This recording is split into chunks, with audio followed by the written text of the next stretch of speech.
स्वागत है आप सभी को हमारे चैनल पे। जैसा कि आप लोग जानते हैं कि हम जो है अभी आगामी आने वाले एग्ज़ाम के लिए जो है सेट प्रैक्टिस का जो है क्वेश्चन जो है लेके आते हैं।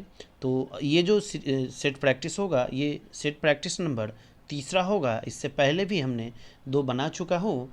तो अगर आप लोग जो है हमारे चैनल पे नए हैं तो आप चैनल को सब्सक्राइब कर लीजिए, और जो पुराने स्टूडेंट हैं या जो भी हैं, आप जो हैं अगर वीडियो देखते हैं तो अगर अच्छा लगता है वीडियो तो लाइक कर दीजिए।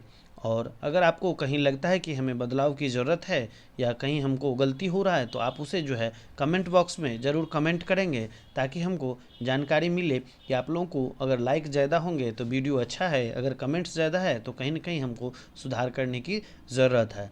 तो ये कोशिश रहेगी आप लोगों का कि कम से कम आप लोग जो है वीडियो को लाइक कर दीजिएगा। देखते हैं इस वीडियो में कितने लाइक्स आते हैं। मेरा टारगेट है कम से कम 50 लाइक्स इस वीडियो में जो है आना चाहिए। ज़्यादा टारगेट नहीं है, सिर्फ 50 लाइक। जो भी फर्स्ट पहले देखेंगे वो, ऐसा नहीं कि 2000 व्यू हो जाएगा तब जाके 50 लाइक्स। कम से कम 50-100 व्यू पे 50 लाइक होना चाहिए। आज का पहला क्वेश्चन है, जब सकल घरेलू उत्पाद में से उत्पादन की प्रक्रिया में जो प्रयुक्त मशीन और पूंजी के मूल्य में आई कमी को क्या किया जाता है, घटा दिया जाता है, तो इसे क्या कहते हैं? तो इसका सही आंसर हो जाएगा निव्वल घरेलू उत्पाद, यानी कि हो गया आपको नेट डोमेस्टिक प्रोडक्ट। इसको इंग्लिश में बोलते हैं नेट डोमेस्टिक प्रोडक्ट, हिंदी में बोलते हैं निवल घरेलू उत्पाद। चलिए अगला क्वेश्चन देखते हैं। अगला क्वेश्चन है कि न्यायपूर्ण वितरण एवं समानता के साथ विकास किस पंचवर्षीय योजना की सर्वोच्च प्राथमिकता थी? ऑप्शन है 8वीं पंचवर्षीय, 9वीं पंचवर्षीय, 10वीं पंचवर्षीय या 11वीं पंचवर्षीय। तो इसका जो है सही आंसर हो जाएगा आपको 9वीं पंचवर्षीय योजना जो थी वो न्यायपूर्ण वितरण एवं समानता के साथ विकास। न्यायपूर्ण वितरण होना चाहिए और समानता के साथ विकास जो है वो आपको 9वीं पंचवर्षीय योजना में प्राथमिकता थी। क्वेश्चन नंबर 3 हम लोग देखते हैं कि किसी द्रव्य की वाष्पन दर द्रव्य के तापमान पर निर्भर करेगा, चारों ओर के वायु के ताप पर निर्भर करेगा, द्रव्य के सतह के क्षेत्रफल पर निर्भर करेगा, या उपरोक्त पर सभी में। तो अगर किसी द्रव्य का वाष्पन दर जो है वो आपको इन तीनों पर निर्भर करेगा, यानी द्रव्य के तापमान पे, वायु के ताप पे और द्रव्य के सतह के क्षेत्रफल पर निर्भर करेगा। तो इसका आंसर हो जाएगा उपरोक्त सभी। क्वेश्चन नंबर 4 कहता है कि सौर मंडल क्या है कि सौर मंडल का हीलियोसेंट्रिक मॉडल, जो हेलियोसेंट्रिक मॉडल जिसे कहा जाता है, हीलियोसेंट्रिक मॉडल सर्वप्रथम किसके द्वारा प्रस्तुत किया गया था? क्वेश्चन एक बार और हम लोग देखते हैं कि सौर मंडल का जो हीलियोसेंट्रिक मॉडल है वह सर्वप्रथम किसके द्वारा प्रस्तुत किया गया था? तो इसका जो है ऑप्शन जो है आपको जोहान्स केपलर दिया हुआ है, गैलीलियो गैली दिया है, विलियम हर्शेल दिया है, निकोलस कोपरनिकस दिया है। तो इसका जो है सही आंसर हो जाएगा निकोलस कोपरनिकस ने ही सर्वप्रथम जो है हीलियोसेंट्रिक मॉडल का जो है प्रस्तुत किया था। क्वेश्चन नंबर 5 कहता है कि निम्नलिखित में से कौन सा ग्रह मानव द्वारा खोजा गया प्रथम ग्रह है? तो इसका जो है सही आंसर हो जाएगा आपको यूरेनस। क्वेश्चन नंबर 6 देखते हैं। कहता है कि द्रव की अवस्था में परिवर्तित हुए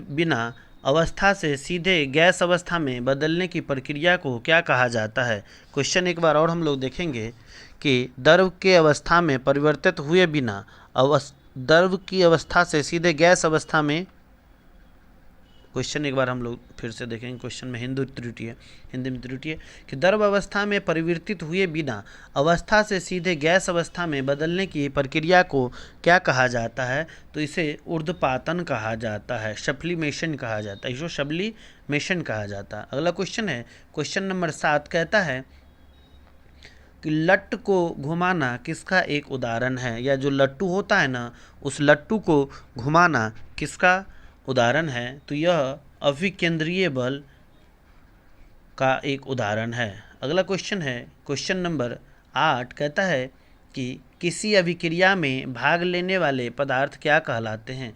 किसी अभिक्रिया में भाग लेने वाले पदार्थ क्या कहलाते हैं, तो इसका जो है सही आंसर हो जाएगा अभिकारक कहलाते हैं। क्वेश्चन नंबर 9 कहता है कि वास्तविक वस्तु का हमेशा सीधा प्रतिबिंब बनाने वाला दर्पण कौन सा है। वास्तविक वस्तु का हमेशा सीधा प्रतिबिंब बनाने वाला दर्पण कौन सा है, तो इसका सही आंसर हो जाएगा समतल व उत्तल दर्पण। देखिए ऐसे ही बहुत ही इंपॉर्टेंट क्वेश्चन है जो आपको सभी एग्ज़ाम में पूछे जाने वाले एकदम संभावित प्रश्न हैं, और एग्ज़ाम में इसी तरह से क्वेश्चन पूछा जाता है और आप लोग कंफ्यूज कर जाते हैं। तो कंफ्यूज नहीं होना है, आप लोग को लाइन बाय लाइन पढ़िए। पौधे का कौन सा हिस्सा पानी और खनिज के परिवहन के लिए सक्षम बनाता है। पौधे का कौन सा हिस्सा पानी और खनिज के परिवहन के लिए जो है सक्षम बनाता है, तो इसका सही आंसर हो जाएगा उस जाइलम। अगला क्वेश्चन है कि मानव शरीर में लैंगरहैंस कहाँ पाए जाते हैं। तो मानव शरीर में लैंगरहैंस जो है वह आपको अग्न्याशय में पाए जाते हैं। अगला क्वेश्चन है क्वेश्चन नंबर 12, इनमें से किस योगदान के लिए एडवर्ड जेनर जो है प्रसिद्ध है। तो एडवर्ड जेनर जो है किस चीज़ का खोज किया था, तो इसका सही आंसर हो जाएगा टीका का खोज इन्होंने ही किया था, वैक्सीनेशन। अगला क्वेश्चन है जो डीपीटी वैक्सीन में पी किसे संदर्भित करता है। तो डीपीटी वैक्सीन में पी जो है पेट्रोसियस का जो है, इसे पर्दुसियस या पेट्रोसियस कहते हैं, इसे जो है संदर्भित करता है। इसके बारे में आप लोग जो है अलग से डीपीटी के बारे में पूरा पढ़ लीजिएगा। अगला क्वेश्चन है कि निम्नलिखित में से कौन सा स्तनधारी वर्ग के अंतर्गत नहीं आता है। बाद बाकी चारों में से 3 आता होगा, एक जो है नहीं आता है, वो है आपको छिपकली जो है स्तनधारी में नहीं आता है। बाद बाकी चूहा, बिल्ली और गिलहरी जो है स्तनधारी में आता है। अगला क्वेश्चन है कि निम्नलिखित जीव समूहों में कौन सा जीव समूह मुकुलन यानी बडिंग द्वारा प्रजनन करता है। तो इसका जो है सही आंसर हो जाएगा सिलेंटेंट्रा। अगला क्वेश्चन है क्वेश्चन नंबर 16, कहता है कि रक्तहीनता यानी एनीमिया की स्थिति किसकी वजह से उत्पन्न होती है। एनीमिया जो है किसकी वजह से उत्पन्न होती है, तो इसका सही आंसर हो जाएगा, अगर आरबीसी में कमी हो जाएगा तो आपको जो है रक्तहीनता यानी एनीमिया रोग हो जाएगा। अगला क्वेश्चन है क्वेश्चन नंबर 17, कहता है कि मस्तिष्क का कौन सा हिस्सा सोचने, बुद्धिमानी, याददाश्त और सीखने की क्षमता जैसी प्रक्रियाओं को जो है प्रेरित करती है। तो इसका जो है सही आंसर हो जाएगा, उसे हम लोग सेरेब्रम कहते हैं। देखिए एक और सेरिबेलम है, तो इसको याद रखने के लिए आप सेरेब्रम याद रखिएगा, ठीक है। अगला क्वेश्चन है कि निम्नलिखित में से किसे मानव शरीर की जैव रसायन प्रयोगशाला भी कहा जाता है। तो इसका सही आंसर हो जाएगा लीवर को जो है मानव शरीर की जैव रसायन प्रयोगशाला भी कहा जाता है। क्वेश्चन नंबर 19 कहता है कि शैवाल पारिस्थितिक तंत्र यानी इकोसिस्टम के निम्नलिखित में से किस स्तर में आता है। यानी शैवाल पारिस्थितिक तंत्र इकोसिस्टम के निम्नलिखित में से किस स्तर में आता है, तो इसका सही आंसर हो जाएगा शैवाल जो है उत्पादक स्तर पर आते हैं। अगला क्वेश्चन है कि कौन सा जीव वर्मी कंपोस्टिंग में मदद करता है। कौन सा जीव जो है वर्मी कंपोस्टिंग में क्या करता है, मदद करता है। तो बहुत ही आसान क्वेश्चन है, केचुआ। इसे ही किसान का मित्र कहा जाता है। तो याद रखना है किसान का मित्र किसे कहा जाता है, तो केचुआ को कहा जाता है। क्वेश्चन नंबर 21 कहता है कि वसा का पाचन करने वाला एंजाइम लाइपेज निम्नलिखित में से किसके द्वारा स्रावित होता है। तो इसका जो है सही आंसर हो जाएगा, वो हो जाएगा आपको अग्न्याशय। अगला क्वेश्चन है कहता है कि न्यूटन के गुरुत्वाकर्षण के नियम के अनुसार दो वस्तुओं के बीच का बल क्या होता है, यहाँ पे है उनकी बीच की दूरी के समानुपातिक होगा, उनकी त्रिज्या के गुणक होगा, उनके बलों के गुणक होगा या उनके द्रव्यमान के गुणक होगा। तो न्यूटन के गुरुत्वाकर्षण के नियम के अनुसार दो वस्तुओं के बीच का जो बल होगा वो आपको क्या होगा, उनकी द्रव्यमान के गुणज के समानुपाती होंगे। अगला क्वेश्चन है क्वेश्चन नंबर 23, कहता है कि एक ध्रुव को दूसरे ध्रुव से मिलाने वाली काल्पनिक अर्धवृत्त रेखा क्या कहलाती है। यानी एक ध्रुव से दूसरे ध्रुव से मिलाने वाली जो काल्पनिक रेखा का अर्धवृत्त क्या कहलाता है, तो उसे हम लोग भूमध्य रेखा कहते हैं। क्वेश्चन नंबर 24 कहता है निम्नलिखित में से कौन सा चट्टान मैग्मा या लावा के जमने से नहीं बनता है। तो मैग्मा या लावा से नहीं बनने वाला जो चट्टान है वो आपको चूना पत्थर है। क्वेश्चन नंबर 25 कहता है कि अटलांटिक महासागर की जलधारा निम्न में से कौन सी नहीं है। तो अटलांटिक महासागर की जलधारा निम्न में से कौन नहीं है, तो इसका सही आंसर हो जाएगा, वो हो जाएगा अगुलहास। यहाँ 100 छूट गया, अगुलहास। ठीक है, इसको याद रखिएगा। क्वेश्चन नंबर 26 निम्नलिखित कथनों पर क्या करना है, विचार करना है। तो निम्नलिखित कथनों पर विचार करेंगे तो यहाँ पे आपको थोड़ा सा लंबा ये क्वेश्चन है, इसमें से आपको बताना है। तो इसका जो है सही आंसर हम बता देते हैं। इसका सभी आंसर जो है सही है। 100 मीटर से 200 मीटर की ऊंचाई तक वाले जो पर्वत क्षेत्र हैं, क्षेत्रों में 1000 मीटर से 2000 मीटर तक की ऊंचाई वाले क्षेत्रों में आर्द्र शीतोष्ण उष्णकटिबंधीय वन पाए जाते हैं। एकदम सही। 1500 से 3000 की ऊंचाई के बीच के शंकुधारी वृक्ष पाए जाते हैं। 3600 से अधिक ऊंचाई वाले अल्पाइन वनस्पति पाए जाते हैं। एकदम सही। और अधिक ऊंचाई वाले भागों में लिच्चन घास पाया जाता है। सही। यानी कि ये चारों जो है सही है और आपके पास इसमें ऑप्शन दिया था, तो इसका सही आंसर हो जाएगा सभी 4। अगला क्वेश्चन है क्वेश्चन नंबर 25 कहता है कि भारतीय रेलवे ने विविध संस्कृति के लोगों को एक साथ लाकर भारत के स्वतंत्रता संग्राम में योगदान दिया। यह कथन किसका था। तो ये कथन जो है आपको महात्मा गांधी का था। अगला क्वेश्चन है क्वेश्चन नंबर 27 कहता है कि निम्नलिखित में से किसमें ऑक्सीजन अनुपस्थित रहता है, केरोसिन, कांच, मिट्टी या सीमेंट। तो ऑक्सीजन आपको केरोसिन तेल में ऑक्सीजन नहीं रहता है। अगला क्वेश्चन है क्वेश्चन नंबर 29 कहता है कि आधुनिक रसायन शास्त्र का जनक किसे कहा जाता है। तो आधुनिक रसायन शास्त्र का जनक जो है लेवोजियर को कहा जाता है। अगला क्वेश्चन है क्वेश्चन नंबर 30 कहता है कि निम्नलिखित में से कौन सबसे भारी धातु है। तो सबसे भारी धातु जो है प्लेटिनम को सबसे भारी धातु कहते हैं। अगला क्वेश्चन है कि बेकेलाइट निम्नलिखित में से किसके संघनन से बनता है। तो बेकेलाइट जो है वो आपको फिनॉल और फॉर्मेल्डिहाइड के संघनन से बनता है। टेफ्लॉन जो है निम्नलिखित में से किसका एक बहुलक है। टेफ्लॉन जो है निम्नलिखित में से किसका एक बहुलक है। तो इसका सही आंसर हो जाएगा टेट्राफ्लोरोएथिलीन, ऑप्शन ए। क्वेश्चन नंबर 33 कहता है कि भारत में राज्यसभा के सदस्यों का निर्वाचन की व्यवस्था निम्नलिखित में से किस देश से संबंधित है। भारत में राज्यसभा के सदस्यों का निर्वाचन की व्यवस्था निम्नलिखित में से किस देश से संबंधित है। तो इसका सही आंसर हो जाएगा दक्षिण अफ्रीका, ऑप्शन डी।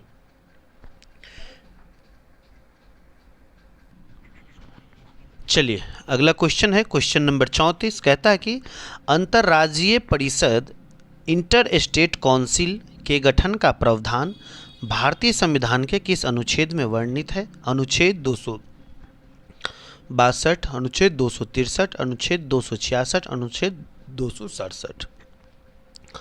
तो इसका जो है सही आंसर हो जाएगा वो हो जाएगा आपको अनुच्छेद 263 के अंतर्गत अंतर्राज्यीय परिषद इंटर स्टेट काउंसिल के गठन का प्रावधान भारतीय संविधान के अनुच्छेद में किया गया। अब हम लोग देखते हैं क्वेश्चन नंबर 35 कहता है कि राष्ट्रपति के उम्मीदवार के लिए दिए गए चीज़ों में से कौन आवश्यक नहीं है। तो सबसे पहले आवश्यक जो है वो आपको देखेंगे, आयु जो है 35 वर्ष होना चाहिए, एकदम सही। देश का नागरिक होना चाहिए, सही। पढ़ा लिखा हो, ये भी सही है लेकिन ज़रूरत नहीं है।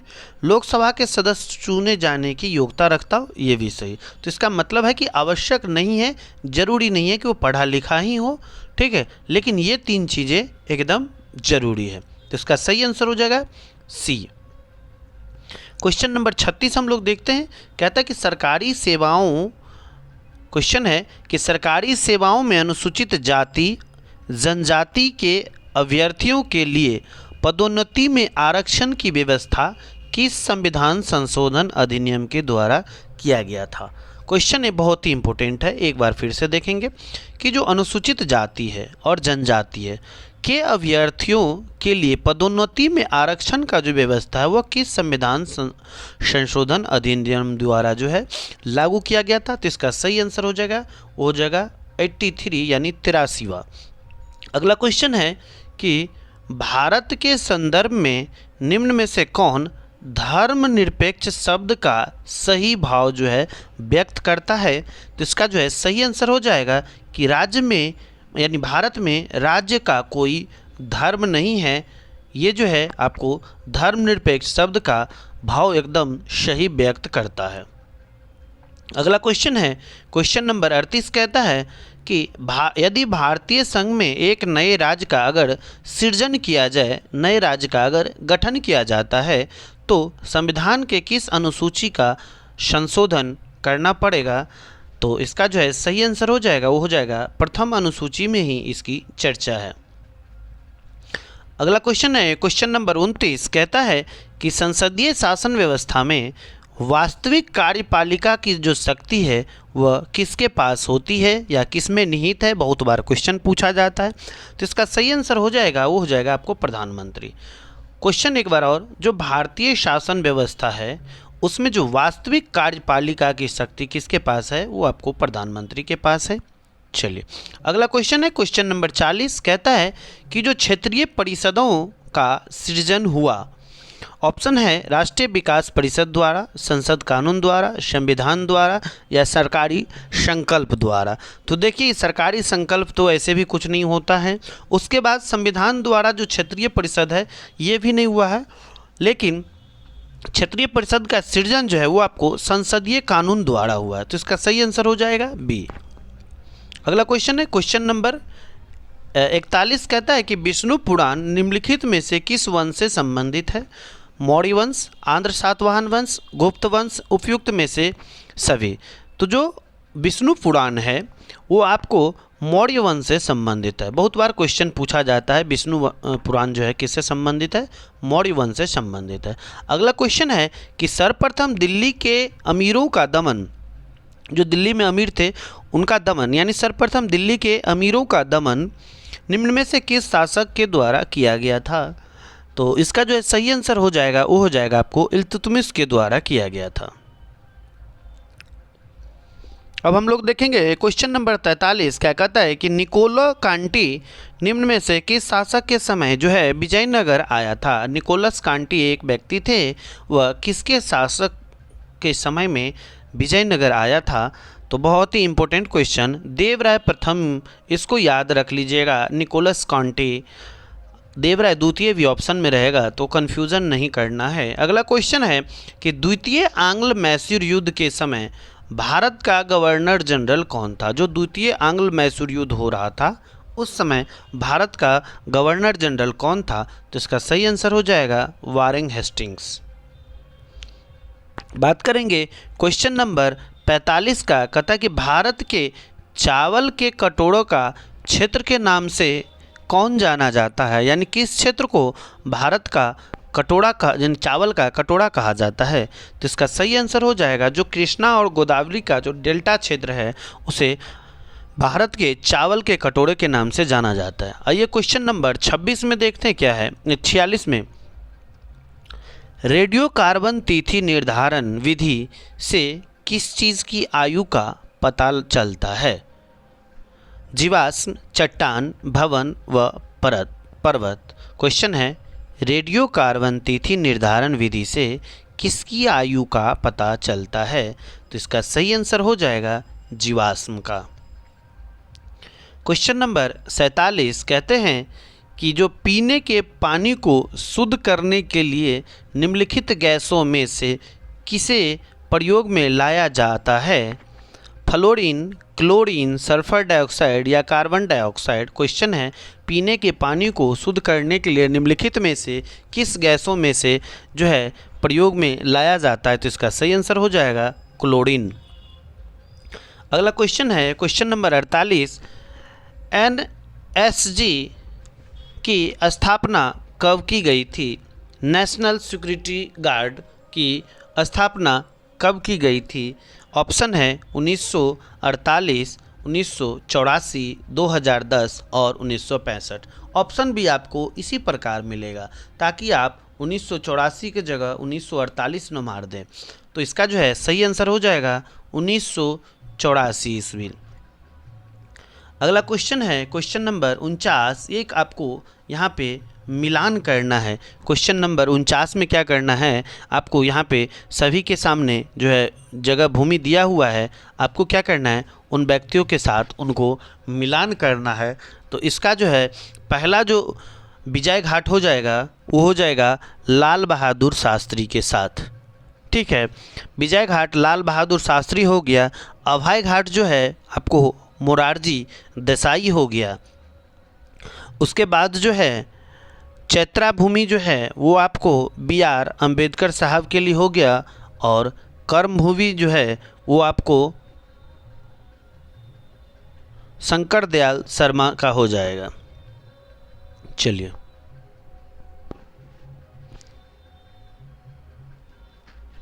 ठीक है, विजय, अभय, चैत्रा और कर्मभूमि। ठीक है, तो एक बार इसको हम लोग फिर से देख लेते हैं कि जो विजय घाट है इसका जो पहला का जो आंसर हो जाएगा वो हो जाएगा आपको पहला का आंसर हो जाएगा C, विजय घाट लाल बहादुर शास्त्री, अभय घाट मोरारजी देसाई, चैत्रा भूमि BR अम्बेडकर, कर्म भूमि शंकर दयाल शर्मा। चलिए, और आज के वीडियो का लास्ट क्वेश्चन है यजुर्वेद किस शाखा को कहता है? यजुर्वेद की किस शाखा को शुक्ल यजुर्वेद के नाम से जाना जाता है? बहुत ही इम्पोर्टेंट क्वेश्चन है। यजुर्वेद की किस शाखा को शुक्ल यजुर्वेद के नाम से जाना जाता है? तो इसका सही आंसर हो जाएगा वाजसनेयी। क्या हो जाएगा? वाजसनेयी।